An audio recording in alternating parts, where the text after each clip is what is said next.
وسلام على عباده الذين اصطفى أما بعد فأعوذ بالله من الشيطان الرجيم بسم الله الرحمن الرحيم وما أرسلناك إلا رحمة للعالمين صدق الله مولانا العظيم وصدق رسوله النبي الكريم ونحن على ذلك لمن الشاهدين والشاكرين والحمد لله رب العالمين اللهم صل على سيدنا مولانا محمد النبي الأمي وعلى آله وسلم تسليما كثيرا كثيرا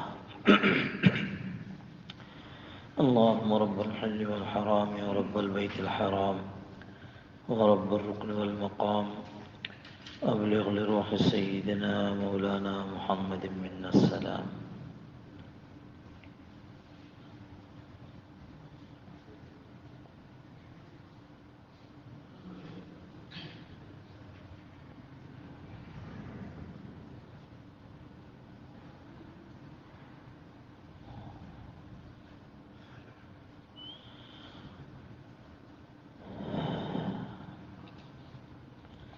اللہ جل جلالہ امن والوں نے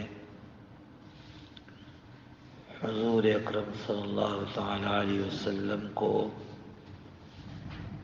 اس دنیا کے لیے رحمت بنا کر بھیجا۔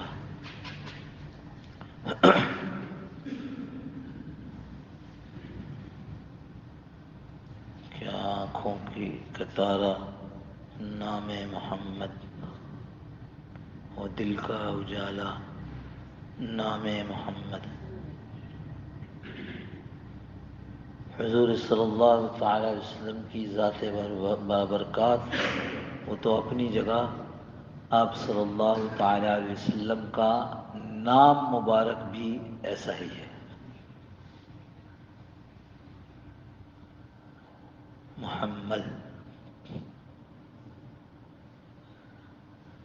حضرات صحابہ حضور صلی اللہ تعالی علیہ وسلم کی خدمت میں تشریف لائے کہ اللہ کے رسول،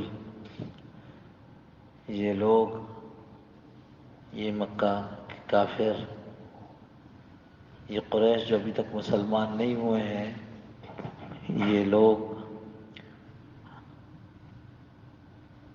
آپ کو برا بھلا کہتے ہیں، ہمیں تکلیف ہوتی ہے۔ تو آپ صلی اللہ تعالی وسلم نے ارشاد فرمایا، مجھے کہاں برا کہتے ہیں، یہ تو مذمم کو برا کہتے ہیں۔ کیوں؟ محمد یہ نام اس سے پہلے کہیں تاریخ میں نہیں ملتا۔ حضور صلی اللہ تعالی وسلم کا نام محمد، جس کی خوب تعریف کی گئی ہو، اور اس نام کو ادا کرنے سے کافر دور رہتے تھے۔ وہ لفظ استعمال کرتے تھے مذمم، یعنی جس کی بہت مذمت کی گئی ہو۔ تو اللہ نے اپنے نبی صلی اللہ علیہ وسلم کے نام کی بھی ایسے حفاظت فرمائی ہے۔ وہ تو نام ہے ہی اس قابل کہ انہی کا وہ نام رکھا جاتا۔ اب ان کی برکت سے وہ جن لوگوں کو دنیا میں ریکارڈ بنانے کا اور ریکارڈ رکھنے کا شوق ہے، وہ کہتے ہیں اس وقت دنیا میں سب سے زیادہ نام اگر کوئی ہے تو محمد صلی اللہ علیہ وسلم۔ وہ یہ کہتے تھے یہ تو ابتر ہیں، ان کو کون پوچھے گا۔ ہاں، ابتر سمجھتے ہو؟ دم کٹا، جس کا ترجمہ بامحاورہ، بے نام و نشان۔ ان کی کوئی نرینہ اولاد تو ہے نہیں، تو ان کو بعد میں کون پوچھے گا۔ ایسا ہی ہوتا ہے نا، نرینہ اولاد سے نسل چل رہی ہوتی ہے، اور ہم کہہ رہے ہوتے ہیں کہ اوہو دعا کریں اللہ اولاد نرینہ نصیب فرما، اے اللہ مجھے اپنے ولی عہد میں کیا کرتے اپنی نسل باقی رکھنے والی اولاد نصیب فرما۔ تو یہ ان کا تو اولاد ہے ہی نہیں کوئی نرینہ۔ بیٹیاں ہیں اور بیٹیوں سے تو نسل نہیں چلتی. اللہ رب العزت نے جواب دیا ہے انا اعطیناک الکوثر، بے شک ہم نے آپ کو کوثر عطا کی ہے. اب کوثر کا بہت سارا ترجمہ ہے. ایک جو عام ترجمہ ہے خیر کثیر، بہت بھلائیاں بہت بھلائیاں، خیر کثیر. ایک یہ کہ کوثر سے مراد حوض کوثر ہے. کیسا حوض؟ ایسا حوض جس کے کنارے جنت کا حوض ہے، جس کے کنارے پیالوں کی تعداد اتنی ہوگی جتنی آسمان پر ستارے. وہ حوض کتنا بڑا ہوگا. جنت کا حوض، پیالے اتنے، اور پلانے والا خود محمد صلی اللہ علیہ وسلم. یہ بھی نہیں ہوگا جیسے ہمارے یہاں ہوتا ہے کہ سیٹ صاحب تکیے لگائے بیٹھے ہیں اور یہاں ہاں بھائی ان کو بھی کھلاؤ ان کو بھی پلاؤ، سیٹ صاحب سے بیٹھے ہیں. نہ نہ نہ نہ نہ، ساقی کوثر حضرت محمد مصطفیٰ صلی اللہ علیہ وسلم. اور ایسے وقت میں جب لوگ پیاسے ہوں گے اور چاہتے ہوں گے کہ حضرت محمد مصطفیٰ صلی اللہ تعالی علیہ وسلم کے حوض سے پانی پئیں، تو کچھ لوگ جب آ رہے ہوں گے تو فرشتے روک دیں گے، آپ نہیں جا سکتے، آپ نہیں جا سکتے. ہم امت ہے محمد صلی اللہ علیہ وسلم، ہم کیوں نہیں جا سکتے؟ دیکھو ہماری نشانیاں. کیا نشانی ہے؟ وضو کا پانی، ہاتھ چمک رہا ہے، پیشانی چمک رہی، دیکھو میں نہیں، یہاں نہیں جا سکتے. کیوں نہیں جا سکتے؟ حضرت صلی اللہ علیہ وسلم فرمایا یہ تو میرے امت ہی لگتے ہیں، بھیجو ان کو. فرشتے کہیں گے نہیں اللہ کے رسول، یہ وہ لوگ ہیں آپ کی امت کے جنہوں نے آپ کے جانے کے بعد آپ کا طریقہ بدل دیا، نئے اپنے اپنے طریقے بنا لیے. اس وقت میں حضور صلی اللہ تعالی علیہ وسلم رحمت للعالمین، رحمت ہی رحمت. اس وقت میں رسول اللہ صلی اللہ علیہ وسلم کے جو الفاظ حدیث میں نقل کیے گئے ہیں وہ عجیب. سحقن سحقن، ارے دور ہٹاؤ ان کو، دور ہٹاؤ. میرے نبی نے جتنی تکلیفیں اٹھائیں اپنی سنتوں کو، اپنے اللہ کے احکامات کو پہنچانے میں، اس کا صلہ یہ دیا، اس کا صلہ یہ دیا گیا کہ انہی کے طریقے کو بدل دیا. اور نہ صرف یہ کہ ان کے طریقے کو بدل دیا، بلکہ ان کے دشمنوں کے طریقے کو اپنا لیا.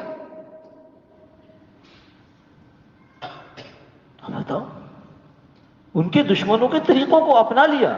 ہاں ابھی کچھ دن گزریں گے، بلکہ شروع ہو گیا بازار میں سرخ چیزیں، سرخ چیزیں، سرخ چیزیں. 14 فروری آ رہی ہے، جو سرخ چیزیں، محبت کا دن ہے. سبحان اللہ. ایک آدمی جو رسول اللہ صلی اللہ علیہ وسلم کی رسالت کا انکار کرنے والا تھا، ایک آدمی جو اللہ کی توحید کا انکار کرنے والا تھا، اس کی یاد میں تم محبت کا دن مناتے ہو. یہ ایسی ذہن میں آگئی بات، موضوع نہیں ہے ہمارا، صرف یہ بات، ہم نے تو طریقے بدلے.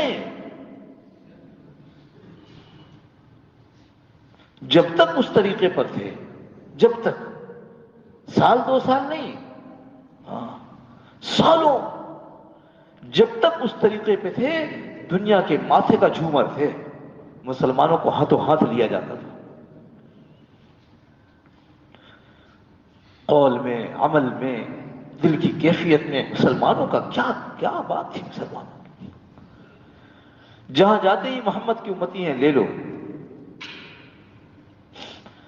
حضور صلی اللہ علیہ وسلم کے نورانی طریقوں پر چلتے ہوئے وہ انڈونیشیا پہنچے، انہوں نے وہاں کاروبار شروع کیا. کیسے کاروبار کیا؟ MBA کیے ہوئے تھے. کیسے کاروبار شروع کیا؟ کیا دیکھا کہ یہودی کیسے کرتے ہیں سود پر کاروبار؟ کیسے کاروبار کیا؟ حضرت رسول کریم صلی اللہ تعالی وسلم کی تعلیمات کے مطابق کاروبار کیا. اور کاروبار ہو رہا ہے ادھر اور ادھر لوگ اس نظام سے، اس پیارے نورانی طریقے سے متاثر ہو کر اسلام کے اندر داخل ہو رہے. پورا انڈونیشیا اس پہ مسلمان ہوا. انڈونیشیا مسلمان ہونے کا مطلب سمجھیے گا، یہ ایک ایسا بند ملک ہو، ایک ایسا بند ملک ہو کہ جس میں ہر آدمی دوسرے سے بڑی آسانی سے مل رہا. ایسا نہیں تھا. انڈونیشیا اب نام رکھا گیا، اس کا نام تھا جزائر شرق الہند. سینکڑوں جزیرے ہیں، تو جزیروں پر رہنے والے بہت آسانی سے تو ایک دوسرے سے نہیں ملتے. ان جزیروں پر اسلام پھیل رہا، کوئی تقریر سے نہیں پھیل رہا. حضرت صلی اللہ علیہ وسلم کے نورانی طریقے ہیں جن طریقوں کے مطابق تجارت ہو رہی ہے، اور اس تجارت کو دیکھ دیکھ کر لوگ مسلمان ہو رہے ہیں. تجارت کو دیکھ کر لوگ نمازی بن رہے ہیں. سبحان اللہ. تجارت، نماز کو دیکھ کر نمازی نہیں بن رہے، ان کی تجارت کو دیکھ کر لوگ نمازی بن رہے ہیں. ان کی تجارت کو دیکھ کر لوگ اپنے عقیدے کو چھوڑ رہے ہیں. عقیدہ بدلنا آسان نہیں ہوتا، یہ بات یاد رکھیے گا. یہ انگریزی والے کہتے ہیں no know I'll not accept it, it's part of my belief. یہ انگریزی والے کہتے ہیں نہیں نہیں، میں آپ کی بات کو نہیں مانتا، یہ میرے عقیدے کا یقین کا حصہ ہے، میں اس کو نہیں مانتا، میں اپنے عقیدے سے دستبردار نہیں ہوتا. حقیقت ہے، عقیدہ اسی کا نام ہوتا ہے. تجارت کو دیکھ کر لوگ اپنا عقیدہ چھوڑ رہے ہیں. سبحان اللہ وبحمدہ، سبحان اللہ العظیم.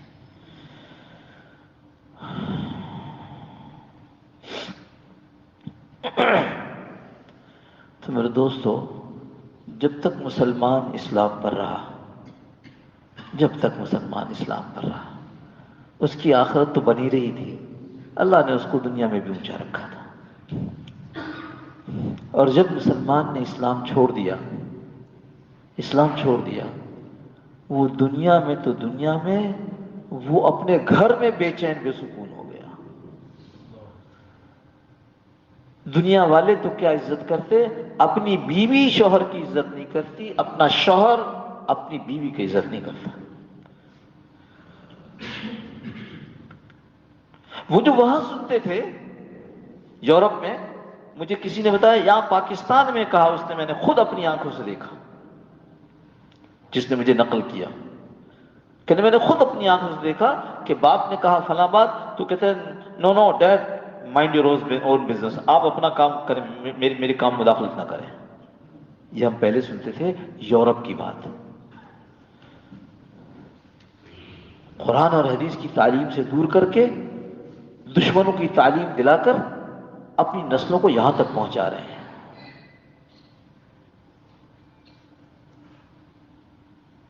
تو کیا قوموں میں عزت ہوتی، اب تو اپنوں میں عزت نہیں رہی. کیا قوموں کو جا کر ہم سکون دیتے، سکون والی تعلیمات بخشتے، ہم تو اپنے گھر کا سکون چھوڑ چکے ہیں. علاج کیا ہے؟ علاج وہی واپسی ہے جہاں یہ سب کچھ تھا، وہی واپسی ہے. اقبال نے چند اشعار کہے اس پر، کہا کون ہے تارک آئین رسول ابرار، چھوڑنے والا. ایک تو وہ ہے نا قوم جس نے اپنایا ہی نہیں تھا، ایک وہ قوم جس نے اپنا کر پھر چھوڑ دیا. تارکین وطن کس کو کہتے ہیں؟ اپنا وطن تھا، اس کو وطن کو چھوڑ کر دوسرے ملک چلے گئے، کہا یہ تارکین وطن میں سے ہے. کون ہے تاریخ آئین رسول ابرار؟ حضرت محمد صلی اللہ تعالی علیہ وسلم نے جو دنیا کو آئین دیا، جس سے ساری دنیا میں امن چین سکون آیا، اس کو چھوڑنے والا کون ہے؟ مسلمان ہے. کون ہے تاریخ آئین رسول ابرار؟ مصلحت وقت کی ہے کس کے عمل کا معیار. کون ہے جو عمل کرنے کے وقت یہ سوچتا ہے کہ یار یہ وقت کی مصلحت تو دیکھو پہلے. ایسا نہیں کہ تمہارے بچہ داڑھی رکھے تو کوئی رشتہ ہی نہ دے. مصلحت یہ بیٹا شادی کر پھر رکھ.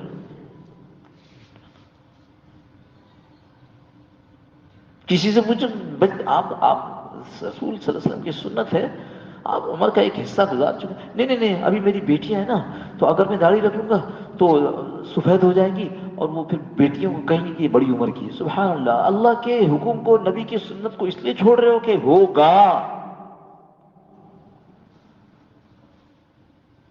مصلحت وقت کی ہے کس کے عمل کا معیار. انفرادی اجتماعی طور پر, میں اجتماعی طور پر اس لیے نہیں کروں کہ پھر ہر عمل کا یہ نہیں, اس وقت کی مصلحت تو یہ ہے کہ فلاں ملک کا ساتھ دیا جائے, مسلمانوں کو مارا جائے. نہیں, اس وقت کی مصلحت یہ ہے, مصلحت یہ ہے. اس وقت کی مصلحت یہ کہ فلانا والا فتویٰ یہ اس وقت نہیں دیا جائے, یہ مناسب نہیں ہے. مصلحت وقت کی ہے. یہ کب کہا اقبال نے؟ مصلحت وقت کی ہے کس کے عمل کا معیار, کس کی نظروں میں سمایا ہے شعار اغیار. وہ جو اغیار کے شعار سمجھتے ہو, نشانیاں. ہم کہتے ہیں اذان یہ شعار ہے, شعار اسلام ہے. یہ مسجد یہ شعائر اسلام میں سے ہے, یعنی مسلمانوں کی نشانیوں میں سے ہے. اب کیا ہوا ہے؟ کس کی نظروں میں سمایا ہے شعار اغیار. اغیار یہ جو اللہ کے نبی صلی اللہ علیہ وسلم کے غیر ہیں, جو ہمارے دین کے غیر ہیں, غیر دین والے ہیں, ان کی نشانات کس کی نظروں میں سمایا. اردو کا محاورہ ہے نا, نظروں میں سما جانا, بھا جانا, نظروں کو اچھا لگنے لگا.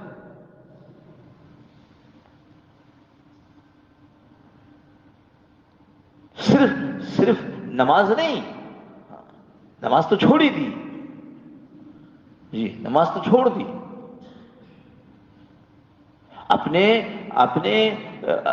اپنے کیوں کہوں, غیروں کے جو رسم و رواج ہیں وہ نہیں چھوٹ رہے.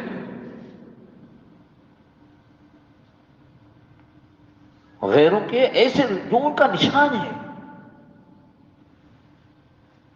ہماری شادیوں میں جو کچھ اس وقت ہو رہا ہے وہ ہے جو ہندوؤں کے ہاں ان کا مذہبی شعار ہے.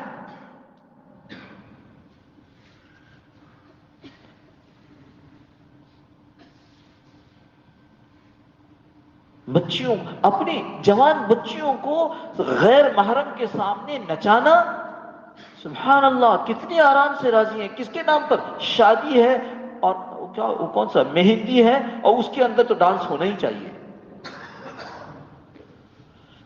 یہ میں عیسائیوں کے مذہب کی یا عیسائیوں کے قوم کی بات نہیں کر رہا ہوں, میں یہودیوں قوم کی بات, میں پاکستان کے مسلمانوں کی بات کر رہا ہوں. کہاں پہنچا دیا ہمیں. یہ ٹائی کس کا شعار تھی؟ عیسائیوں کی نہیں تھی؟ کون نہیں جانتا اس کو؟ لیکن ایسا کیا ہمارے اسکول میں داخل کرو گے تو تم اس کے یونیفارم میں ٹائی ہوگی, اور آپ بڑی خوشی سے اس اسکول میں داخل کراتے نہیں کراتے. کس کی نظروں میں سمایا ہے شعار اغیار؟ غیروں کی, ہم مسلمانوں کی نظروں کے اندر.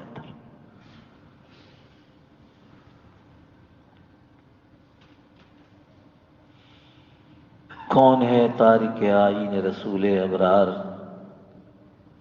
مصلحت وقت کی ہے کس کے عمل کا معیار. کس کی نظروں میں سمایا ہے شعار اغیار. ہو گئی کس کی نظر طرز سلف سے بیزار. ابو دادا جی, دادا ابو, آپ کون سی باتیں کر رہے ہیں؟ پرانے زمانے والی باتیں. آپ کو پتہ نہیں کہ اب یہ ٹرینڈ ہے. اماں آپ مجھے کون سے کپڑے کہہ رہی ہیں؟ آپ پتہ نہیں آج کل یہ والا کپڑا ان ہے. ان, یہ تو ہمیں پتہ ہی نہیں تھا, یہ تو اب پتہ چلا کہ لفظ اس میں استعمال ہوتا ہے, ان ہے یعنی فیشن میں.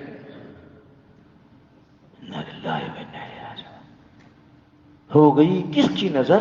مسلمانوں کی نا. اقبال کا شکوہ یہی تو ہو رہا ہے. کس کی نظر ایسی ہو گئی کہ اس کے اندر اپنے بڑوں کا جو طرز تھا, اپنے بڑوں کا جو طریقہ تھا, اس سے بیزاری جھلک رہی ہے. ہو گئی کس کی نظر طرز سلف سے بیزار. وقت تو سوچا ہی نہیں کیا ہے. ہاں,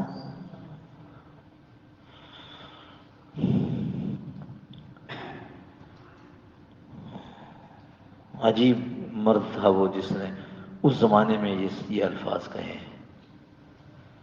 کون ہے آپ تارک آئین رسول ابرار،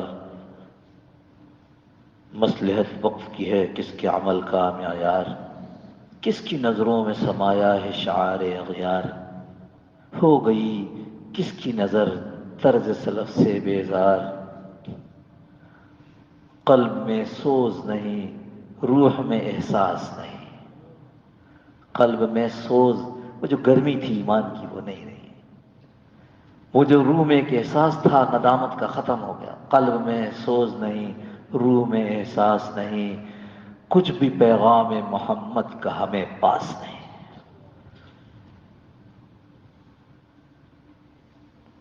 اللہ کا لاکھ لاکھ شکر ادا کیجئے کہ اللہ نے ہمیں بہرحال مسجد والوں میں سے بنایا ہے. بہت گناہ گار صحیح، بہت گناہ گار صحیح، لیکن اللہ نے ہمیں اہل حق کے ساتھ وابستہ کیا ہے.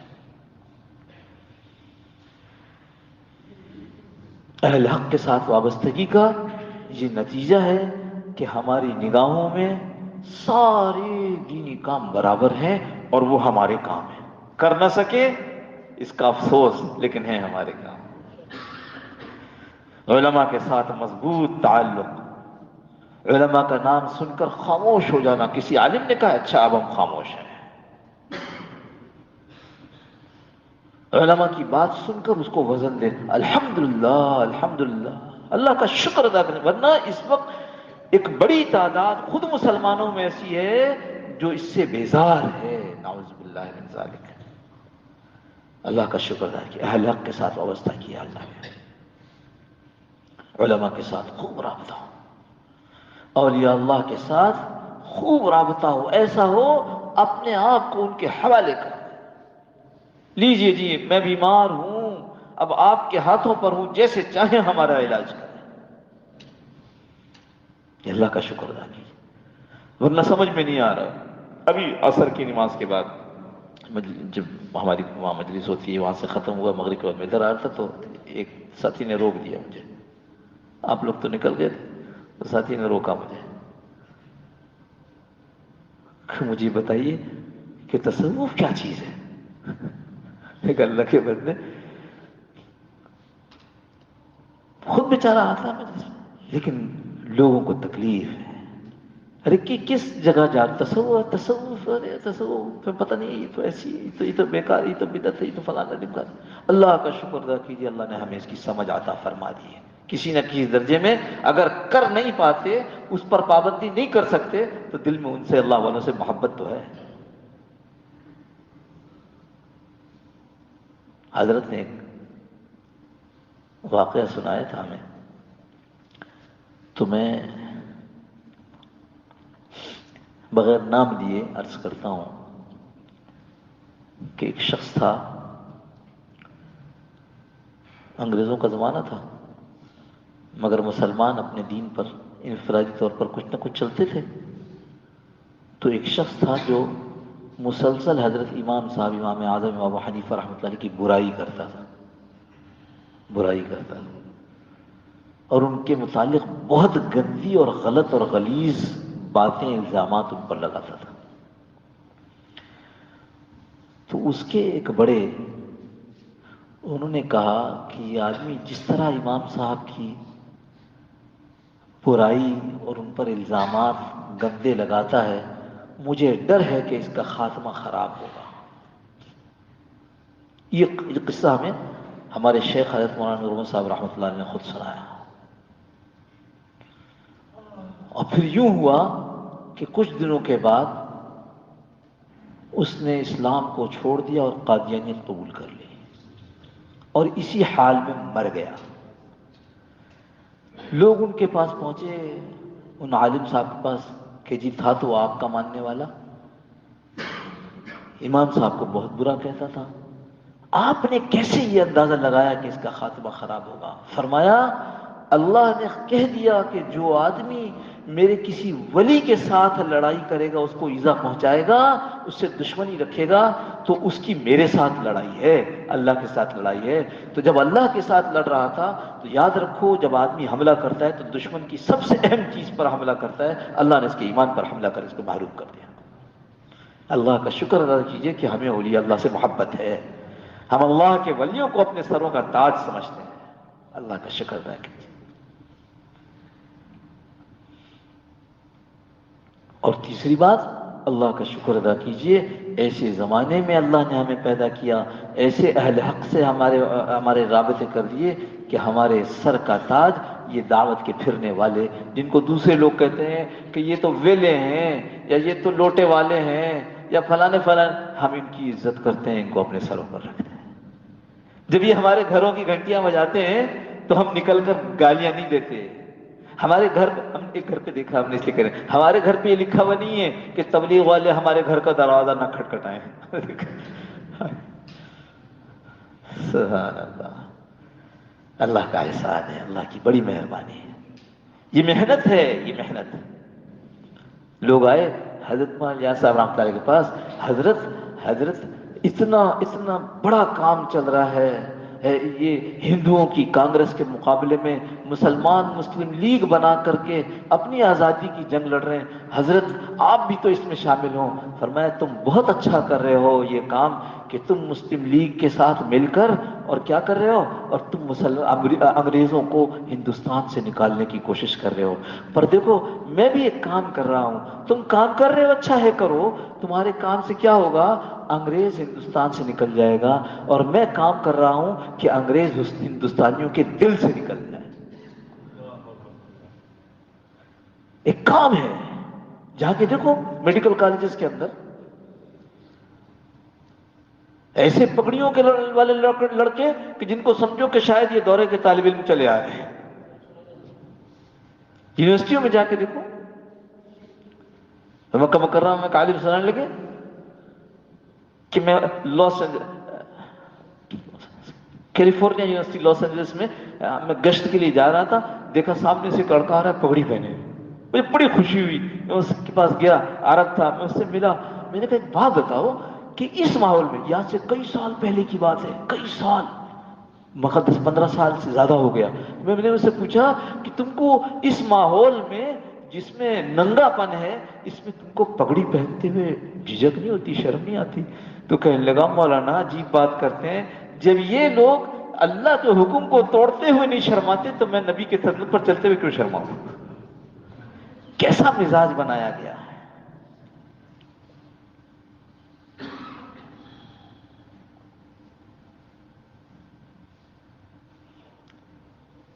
کل کچھ علماء وہاں مدرسے میں آئے ہوئے تھے، کچھ بات ہو رہی تھی، تو ایک واقعہ میں نے ان کو سنایا، وہ موقع کی مناسبت سے پھر یاد آ گیا۔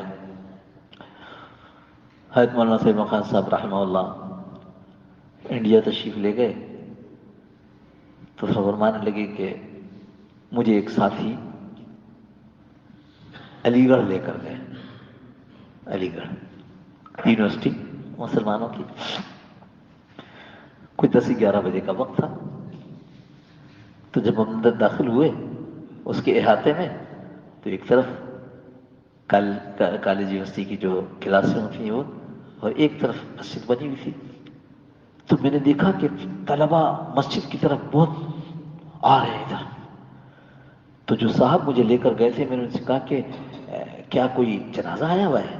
ایسے ہی ہوتا ہے کہ مسجد میں بے وقت جنازہ آ جائے تو جو بھی، جیسے مدرسے میں مسجد میں ہمارے آ جاتا ہے جنازہ، تو جو طلبا ہوتے ہیں وہ اپنے کمروں سے نکل کر جنازہ پڑھ لیتے ہیں، پھر اپنے کمروں میں چلے جاتے ہیں اپنے کلاسوں میں۔ تو حضرت نے پوچھا کہ کیا کوئی جنازہ آیا ہوا ہے؟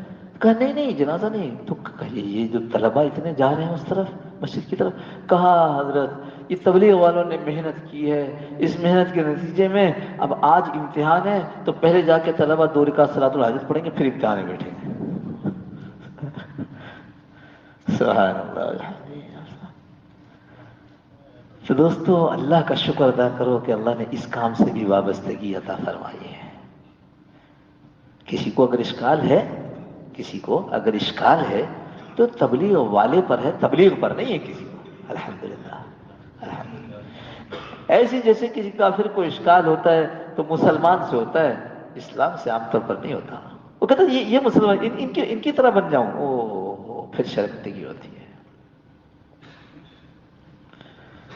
تو اب الحمدللہ یہ سامنے ہے.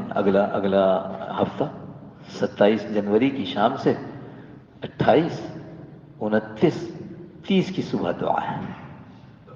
کیا یہ اچھا ہو کہ ہم جتنے یہاں بیٹھے ہیں سارے پورے اجتماع میں شریک کوشش کریں گے نا. ہاں ہم سب اپنے دوست احباب کے ساتھ، اپنے محلے والوں کے ساتھ، جو مسجدیں جہاں جہاں ٹھہری وہاں ٹھہریں. پورا وقت ہے. تھوڑی سی مشکل ہوتی ہے، سردی کا زمانہ ہے، مشقت ہوگی. تو 3 دن کی مشقت کیا مشقت ہے؟ کیا جو گھر پہ بیٹھے ہیں ان کو بخار نہیں آیا؟ کیا جو گھر پہ بیٹھے ہیں ان کو کھانسی شروع نہیں ہو گئی؟ وہ تو ہوئی جاتی ہے. لیکن فائدہ بہت ہے. صبح بھی میں قصہ سنا رہا تھا کہ بھئی دیکھو، یہاں بھی شاید سنایا ہو، کبھی مجھے اندازہ نہیں ہوتا کہ میں نے یہ باتیں تو اتنی جگہوں پر کرنی ہوتی ہیں، اور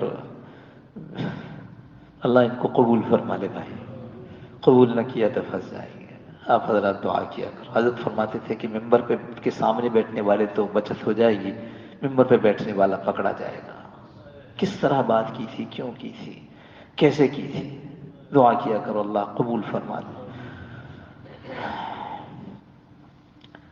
کسی آدمی کا انتقال ہوا، دیکھو پہلے یہ بات عرض کروں، قرآن میں حدیث میں کہیں یہ واقعہ ایک طرح موجود نہیں ہے، اس طرح کہ از اول تا آخر یہ قرآن میں یہ موجود ہے، یہ حدیث میں یہ واقعہ ایسا ہے. نہ، قرآن حدیث کی تعلیمات کی روشنی میں ایک واقعہ بنا کر کہہ رہا ہوں کہ ایک آدمی کا انتقال ہوتا ہے اور وہ قبر میں پہنچایا جاتا ہے. یہ قبر سے بھی قبل سمجھ لو کہ نیکی کے فرشتے آویں اور کہیں کہ یہ مسلمان تھا، اس کا انتقال ہوا ہے، تو اب ہم اس کو جنت کے پانی سے غسل دے دیں، اس کو خوشخبری سنائیں.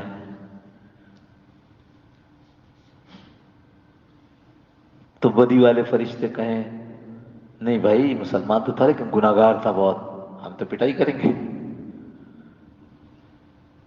تو کوئی یہ کہے کہ میں فیصلہ کرتا ہوں، اس کی نیکی اور برائی کو ذرا سا وزن تو کرو. تو معلوم ہوا کہ برائی تو زیادہ ہے. اس نے کہا اب تم پٹائی کریں؟ کہ نہیں پٹائی تو ابھی نہیں کرو، اس لیے کہ یہ آدمی اپنے مرنے سے پہلے 5 لوگوں کو سورہ فاتحہ سکھا کر مرا ہے، وہ بھی آ رہا ہے. وہ جب تک زندہ ہے ان کی سورۃ فاتحہ کا ثواب اس کو مل رہا ہے. پھر وقت گزر گیا اور پھر آئے. اچھا بھائی اب تو اب دیکھو وہ 5 مر گئے. اب وزن ہوتا ہے تو ابھی بھی گناہ زیادہ. اب آپ پٹائی کریں کہ نہیں؟ پٹائی تو ابھی بھی نہیں کر سکتے. وہ 5 اپنے مرنے سے پہلے دوسرے 5 کو سکھا کے مرے ہیں، وہ پڑھ رہے ہیں، ابھی 25 کا آ رہا ہے. ایک ایسا کام ہے جس سے صرف سورہ فاتحہ نہیں، زندگیاں بدل رہی ہیں، زندگیاں. اور کیا الدال علی الخیر کفاعلی، جیسے کرنے والا ہے وہ بالکل جس نے اس طرف رہنمائی کی ہے وہ ایسا ہی ہے جیسے اس کا کرنے والا، نیکی کا کرنے والا. تو ایک کام اجتماع ہے، ساری دنیا میں خیریں پھیلیں گی، میرا آپ کا حصہ پڑے گا. اللہ اکبر، کل آخرت میں پتا چلے گا کہ جو کیا تھا اس کے علاوہ کتنا باہر سے آ گیا. اس لیے یہ موقع ہے، کوئی ہاتھ سے نہ جانے دے. اللہ کرے ہم اجتماع میں پہنچ کر اجتماع سے آگے اوقات کو لگانے کا اہتمام کریں، ورنہ کم از کم اجتماع کی خیروں میں ضرور شریک ہوا جائے. اللهم صل على سيدنا مولانا محمد النبي الأمي وعلى آله وسلم تسليما كثيرا حسنة وإلى آخرة حسنة وقنا عذاب النار. اللهم إنا نسألك الدنيا